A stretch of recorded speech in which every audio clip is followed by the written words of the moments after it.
என் இயேசு குருசை சுமந்தே என் நேசர் கொல்கொதா மலையின் மேல் நடந்து ஏறுகின்றார். இந்த பாடுகள் உந்தன் வாழ்வுக்காய் சொந்தப்படுத்தி ஏற்றுக்கொண்டார். இந்த பாடுகள் உந்தன் வாழ்வுக்காய் சொந்தப்படுத்தி ஏற்றுக்கொண்டார். நேசிக்கின்றாயோ இயேசுநாதரை நேசித்து வா குருசெடுத்தே. நேசிக்கின்றாயோ இயேசுநாதரை நேசித்து வா குருசெடுத்தே.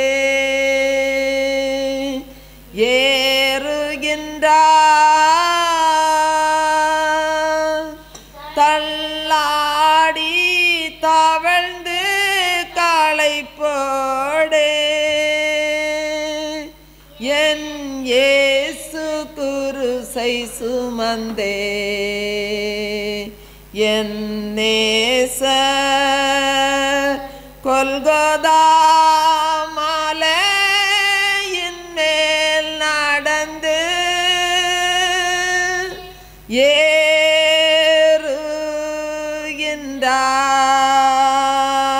ஏறுகின்றார். சேவல் கூவிடும் மூன்று வேளையும் சொந்த குருவை மறுதலித்தான். சேவல் கூவிடும் மூன்று வேளையும் சொந்த குருவை மறுதலித்தான். ஓடி ஒளியும் பேதுருவையும் தேடி அன்பாய் நோக்குகின்றார். ஓடி ஒளியும் பேதுருவையும் தேடி அன்பாய் நோக்குகின்றார்.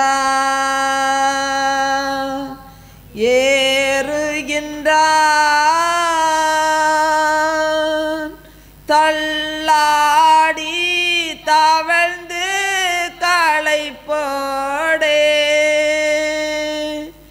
என் இயேசு குருசை சுமந்தே என் நேசர் கொல்கொதா மலையின் மேல் நடந்து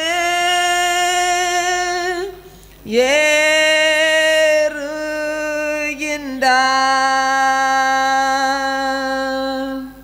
பின்னே நடந்த அன்பின் சீசன் போல் பின்பற்றி வா சிலுவை வரை. பின்னே நடந்த அன்பின் சீசன் போல் பின்பற்றி வா சிலுவை வரை. காடியை போல காசந்திருக்கும் கஷ்டங்களை அவரிடம் சொல். காடியை போல காசந்திருக்கும் கஷ்டங்களை அவரிடம் சொல்.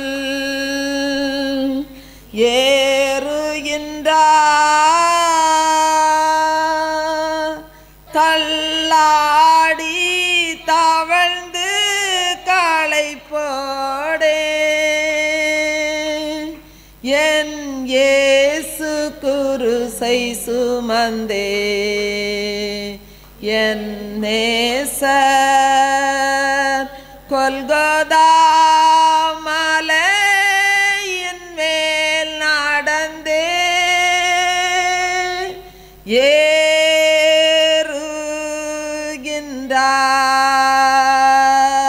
ஏறுகின்றார். செட்டைகளின் கீழ் சேர்த்தனை தீடும் சொந்த தாயின் அன்பதுவே. செட்டைகளின் கீழ் சேர்த்தனை தீடும் சொந்த தாயின் அன்பதுவே. எருசலேமே எருசலேமே என்றழுதார் கண்கலங்க. எருசலேமே எருசலேமே என்றழுதார் கண்கலங்க.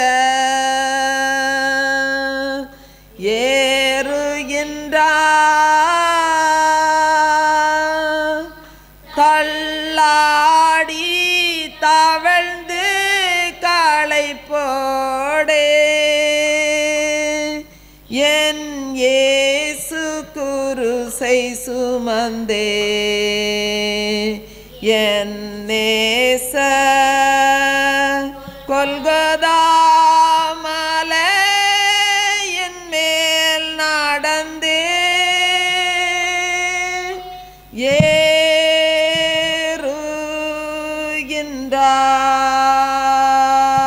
ஏறுகின்றார்.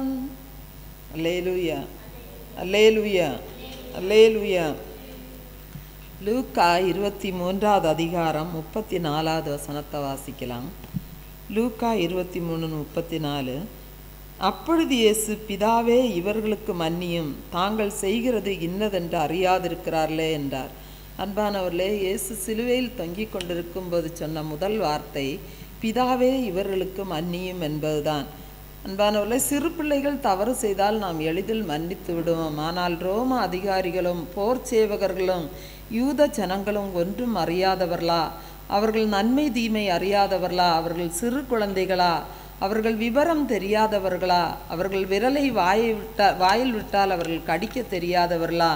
ஆனால் இந்த கொடூர ஜனங்கள் பரபாசை எங்களுக்கு விடுதலையாக்க வேண்டும் என்று கேட்டுக்கொண்டார்கள்.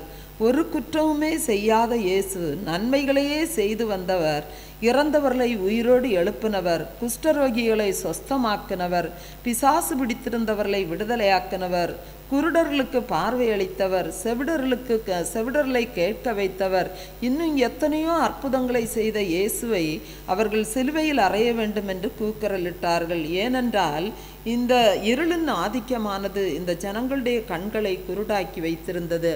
ஆகவே தான் இயேசு சொல்லுகிறார், பிதாவே இவர்களுக்கு மன்னியும், தாங்கள் செய்கிறது இன்னதென்று அறியாதிருக்கிறார்கள். பாருங்க, இயேசு சிலுவையில் அறையப்படுவதற்கு முந்தின நாள் இயேசு மாலை வேளையில் தன்னுடைய 12 சீசர்களோடு கூட இரவு விருந்துண்ண அவர் ஆயத்தமானார். அப்பொழுது அவர் அந்த மரணத்தின் வேதனையை நன்கு அறிந்த ஆண்டவர், உங்களில் ஒருவன் என்னை காட்டி கொடுப்பான் என்று சொன்னார். அப்பொழுது அந்த ஒவ்வொருவரும் நானா நானா என்று கேட்க தொடங்கினார்கள். இயேசு யூதாசை வெளிப்படையாக காட்டி கொடுக்க மனதில்லாமல் அவர் சொல்லுகிறார், என்னுடனே கூட தாளத்தில் கையிடுகிறவனே என்னை காட்டி கொடுப்பான் என்று சொல்லுகிறார். அப்பொழுது இந்த காரியம் யூதாசுக்கு மட்டும்தான் புரியும். உடனே அவன் எழுந்து வெளியே போய்விட்டான். இயேசுவை காட்டி கொடுக்க யூதாசு திட்டமிட்டதை இயேசு நன்கு அறிந்திருந்தார். இயேசுவை காட்டி கொடுப்பதற்காக பணம் வாங்கின அந்த யூதாசும் நானா நானா என்று கேட்க தொடங்கினான். அன்பானவர்களே, மனுக்குலத்தின் மீட்புக்கு மரணம் இன்றியமையாதது என்பதையும் அதுதான் பிதாவின் சித்தம் என்பதையும் தேவன் நன்கு அறிந்திருந்தார். பாருங்க, பொதுவாக துணிக்கையை தோய்த்து கொடுப்பது நட்புக்கு அடையாளம் என்று சொல்லுவார்கள். இயேசு அந்த வேளையிலும் கூட அந்த யூதாசிடத்தில் அவர் அன்பு செலுத்தினார். இயேசுவின் அன்பின் செயலை கண்ட அந்த யூதாசால் இயேசுவை நேரில் பார்க்கவோ அவருக்கு முன்பாக நிற்கவோ அவனால் முடியவில்லை. இன்னும் இயேசுவை சிலுவையில் அறையும்படி ஒப்பு கொடுத்த அந்த யூத ஜனங்களும் அந்த யூதர்களும் பரிசேயர்களும் சதுசேயர்களெல்லாம் இயேசுதான் மெய்யான தெய்வம் என்பதை அவர்கள் அறிந்து கொள்ளவில்லை. அவர்கள் சாதாரண ஒரு மரியாளின் மகன் என்று தான் இயேசுவை நினைத்தார்கள். அவர்கள் தேவனை தேடி வேத வசனங்களை ஆராய்ந்து பார்த்தவர்கள். அவர்கள் செய்கிறது முற்றிலும் சரியென்று அவர்கள் நினைத்தார்கள். ஆகவே தான் இயேசு, பிதாவே இவர்களுக்கு மன்னியும், தாங்கள் செய்கிறது இன்னதென்று அறியாதிருக்கிறார்களே என்று ஆண்டவர் சொன்னார்.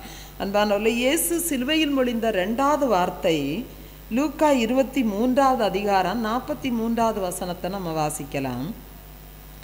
இயேசு அவனை நோக்கி, இன்றைக்கு நீ என்னுடனே கூட பரதீசில் இருப்பாய் என்று மெய்யாகவே உனக்கு சொல்லுகிறேன். பாருங்க, கிரியைகளினால் அல்ல, கிருபையினாலே விசுவாசத்தை கொண்டு அடைய முடியும் என்பதற்கு மிகப்பெரிய ஒரு எடுத்துக்காட்டு இயேசுவோடு கூட சிலுவையில் அறையப்பட்ட அந்த கள்ளன்தான். அவன் ஒரு பெரிய கொடூரமான ஒரு மனிதன். அவன் ஒரு கொலைபாதகன். அவன் மரண தண்டனை பெற்றவன். இவனை பார்த்தவர்கள் எல்லாரும் இனி இவனுக்கு இரக்கத்துக்கு இடமே இல்லை, காலம் கடந்து விட்டதென்று அநேகர் நினைத்திருக்கலாம். ஆனால் இவன் எந்த சபைக்கும் செல்லவில்லை. அவனுடைய வாழ்க்கையில் அவனுடைய கடைசி மணித்துளியில் ஏற்பட்ட ஒரு விசுவாசம் அவன் ரட்சிப்படையவும் பரலோகம் செல்லவும் அவனுக்கு வழி திறந்தது. பாருங்க, அவனுடைய கடைசி நேரத்தில் ஏற்படுகிற மனமாற்றம் சில மணி நேரம் என்றாலும் அது அவனை கர்த்தருக்கு நேராக வழிநடத்தி அவன் நரகத்தினின்று விடுதலை பெற அவன் தப்பித்து கொள்வதற்கு அவனுக்கு ஒரு வழி செய்தது. அவன், ஆண்டவரே, நீர் உம்முடைய ராஜ்யத்தில் வரும்போது அடியேனை நினைத்தருளும் என்று சொல்லி கேட்டபோது ஆண்டவர் அப்படியே அவனுடைய கூப்பிடுதலுக்கு உடனடியாக பதில் கொடுத்தார். அவனுடனே அன்பாக பேசுகிறார். அவனை கருணையோடு ஏற்றுக்கொண்டார். அவனுடைய பாவங்களை எல்லாவற்றையும் ஆண்டவர் மன்னித்தார். அவனை இலவசமாக நீதிமானாக்கினார். பாருங்க, ஆண்டவர் மரித்து கொண்டிருக்கிற அந்த வேளையிலும் அந்த பாவிக்கு ஒரு நித்திய ஜீவனை அவர் ஆயத்தப்படுத்துகிறார். இயேசுவோடு சிலுவையில் அறையப்பட்ட மற்ற கள்ளன் அந்த கடைசி நேரத்தில் கூட அவனுக்கு மனம் திரும்ப விருப்பம் இல்லாமல் அந்த நேரத்திலும் அவன் இயேசுவை இகழ்ந்து பேசுகிறான். ஆகவே அவன் அந்த பரதேசை பெறும் பாக்கியத்தை அவன் இழந்து போகிறான். அன்பானவர்களே, இன்று நம்முடைய பாவம் நம்முடைய தலைமையிற்கு அதிகமாக காணப்பட்டாலும் நம்முடைய பாவங்களை இயேசு மன்னித்து நம்மை குணப்படுத்த முடியும். புழுதியிலிருந்து நம்மை தூக்கி எடுக்க முடியும். அன்பானவர்களே, நாம் தாழ்மையுள்ளவர்களாக தேவனுடைய கரத்தில் நம்முடைய ஆத்மாவை நாம் ஒப்பு கொடுக்கும்போது நம்மையும் அவர் மன்னித்து அணைத்து கொள்ள அவர் கிருபையுள்ள தேவனாகவே இருக்கிறார். இயேசு சிலுவையில் மொழிந்த 3வது வார்த்தை யோவான் 19வது அதிகாரம் 26, 27 வசனங்களை நம்ம வாசிக்கலாம். யோவான் 19, 26, 27. அப்பொழுது இயேசு தம்முடைய தாயையும் அருகே தமக்கு அன்பாயிருந்த சீசனையும் கண்டு தம்முடைய தாயை நோக்கி, ஸ்திரீயே, அதோ உன் மகன் என்றார். பின்பு அந்த சீசனை நோக்கி, அதோ உன் தாய் என்றார். அந்நேரம் முதல் அந்த சீசன் அவளை தன்னிடமாக ஏற்றுக்கொண்டார். பாருங்க, அத்தனை வருடமாய் தன்னை பராமரித்த அந்த ஸ்திரீயை பார்த்து இயேசு சொல்லுகிறார், அதோ உன் மகன் என்று சொல்லுகிறார். இதோ நான் இந்த உலகத்தை விட்டு கடந்து போகிறேன். இனி இந்த உலகத்தில் உன்னை பராமரிப்பதற்கு ஒருவன் இருக்கிறான் என்று சொல்லி தனக்கு அன்பாயிருந்த சீசனை பார்த்து சொன்னார். அன்பானவர்களே, தனக்கு அன்பாயிருந்த சீசன் இயேசு சொல்லுவதை எல்லாம் அப்படியாய் அவர் கேட்டுக்கொள்வார். தன்னுடைய தாயை அவர் நன்றாக கவனித்து கொள்ளுவார் என்ற நம்பிக்கையோடு தன்னுடைய தாயை கவனிக்கும் பொறுப்பை அந்த சீசனிடத்தில் அவர் ஒப்பு கொடுக்கிறார். பாருங்க, நம்முடைய வாழ்க்கையிலும் ஊழியம் செய்கிறவர்களாய் இருக்கலாம், தொழில் செய்கிறவர்களாய் இருக்கலாம். ஊழியம் தொழில் என்று சொல்லி நாம் நம்முடைய குடும்பத்தை பராமரியாமல் இருக்கக்கூடாது. 1 தீமோத்தேயு 5ஆம் அதிகாரம் 8வது வசனம் சொல்லுகிறது, ஒருவன் தன் சொந்த ஜனங்களையும் விசேஷமாக தன் வீட்டாரையும் விசாரியாமற் போனால் அவன் விசுவாசத்தை மறுதலித்தவனும் அவிசுவாசியிலும் கெட்டவனுமாய் இருப்பான் என்று சொல்லப்படுகிறது. அன்பானவர்களே, நம்முடைய சொந்த ஜனத்தையும் சொந்த வீட்டாரையும் நிச்சயமாக நாம் கவனிக்க வேண்டும். அப்படி அவர்களுக்கு என்ன தேவையோ அதை நாம் செய்து கொடுக்க வேண்டும். இயேசு நமக்கு ஒவ்வொன்றையும் மாதிரியாக கற்று தந்திருக்கிறார். அவர் மாதிரியாக காண்பித்து போயிருக்கிறார். ஆகவே தான் தன்னுடைய தாயை நோக்கி, அதோ உன் மகன் என்று சொன்னார். தனக்கு அன்பாயிருந்த சீசனை பார்த்து, அதோ உன் தாய் என்று சொன்னார். பாருங்கள், எவ்வளவு அருமையாக ஆண்டவர் பராமரிப்பை கற்று தந்திருக்கிறார்.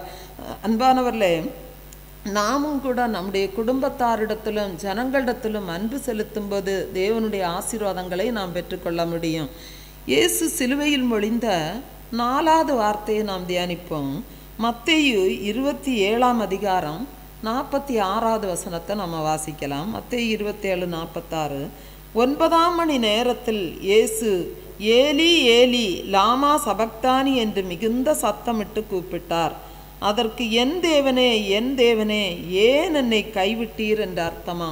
பாருங்க, ஆண்டவராகி இயேசு வேதத்தில் சொல்லுகிறதை நாம் கவனித்து பார்க்கும்போது இயேசு ஒருபோதும் தனிமையாக இருந்ததில்லை. பிதா எப்பொழுதும் இயேசுவோடு கூடவே இருக்கிறார். பிதாவானவர் தன்னுடைய முகத்தை இயேசுவுக்கு மறைத்து கொண்டபோது அந்த பிதாவாகிய தேவனுடைய மகிமையின் மேகம் சிலுவையில் தொங்கிக் கொண்டிருக்கிற இயேசுவின் கோர காட்சியை பார்க்க முடியாதபடிக்கு தன்னுடைய முகத்தை மறைத்து கொண்டபோதுதான் இயேசு சிலுவையில் நின்று கொண்டே என் தேவனே ஏன் என்னை கைவிட்டீர் என்று சொல்லி ஆண்டவர் கதறுகிறதை நாம் பார்க்கிறோம்.